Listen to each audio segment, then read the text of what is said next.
We are here at the 2006 Hempfest behind the main stage by the Hospitality Kitchen with the former Seattle Police Chief Norm Stamper, author of the new amazing book Breaking Rank.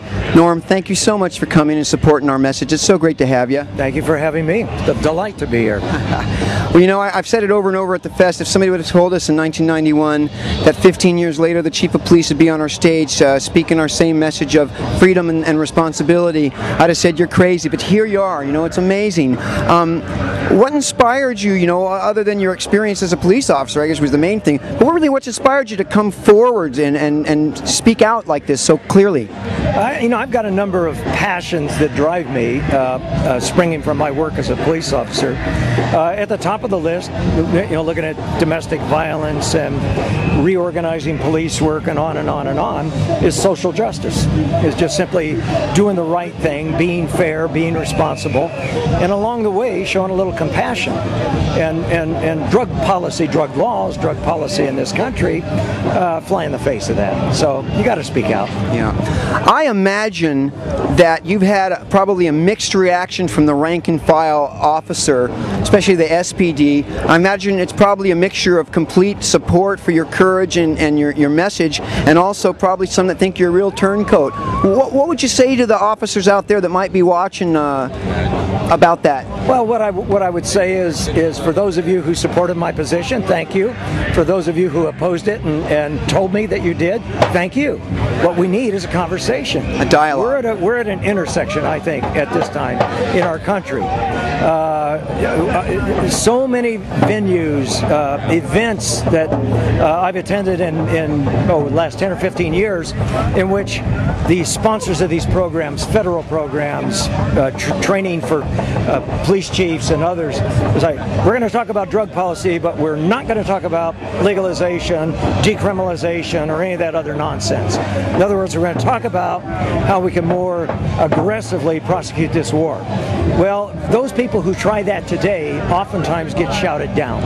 We're going to talk about it.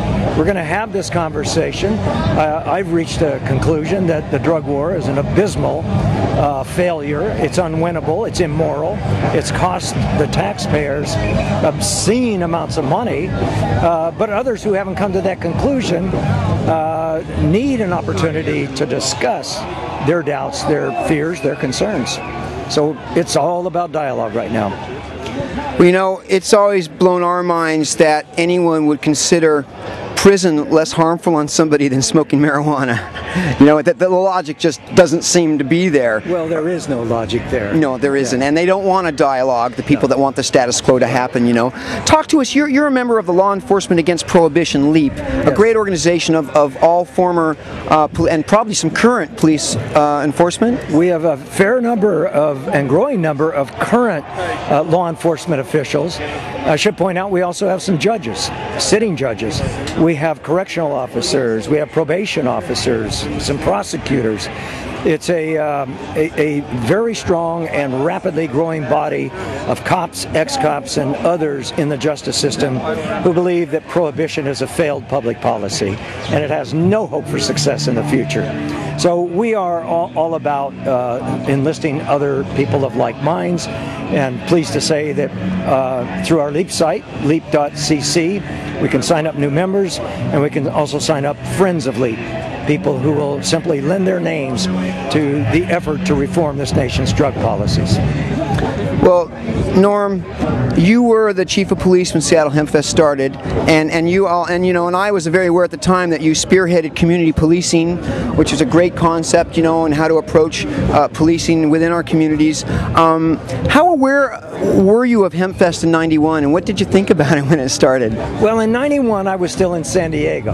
Oh, that's right, you were. And so you weren't our chief when we started. It was right after. I was not your chief. So I've been wrong about that. Until 19. Have you been speaking untruths? That's the only one. Yeah, not until 1994. Okay, well then that's where we really got on the map. Yeah, that's exactly right. And one of the things that was so impressive to me was my cops coming back from Hempfest having certain expectations going in, with glowing reports of the friendliness, the support, the pats on the back that they got for working with your folks from the beginning, really. It's a desired assignment. Wow. Well, you know, our condolences on the police officer that just lost his life. You may have seen that our security leads are all wearing black tape across their badges. And you know, I guess the thing that Hempfest is the most proud of is our relationship that we've forged over the years with the law enforcement, all the first responders that we deal with, you know. And it's been aggressive diplomacy is what I like to call it, you know, mutual respect and cooperation and as much honesty as feasibly possible in this kind of environment, you know. So it's a thrill having you involved. It's one of the highlights of my life to be here talking to you at Hempfest and have you supporting us. You're so courageous. Thank you so much for stepping forward. I know that there must be elements of it, like professionally you had to make a real decision to change your career permanently to do this, you know. And I just want to say thank you so much. Thank you for serving our city and our country, you know, when you're a police officer, and now serving our country in a different way as an author and as a representative of the movement. Thank you very much. Thanks for all you do. All right, well, take care. You're on THC TV, the Hemp Channel Television, with Norm Stamper at Hempfest. Thank you.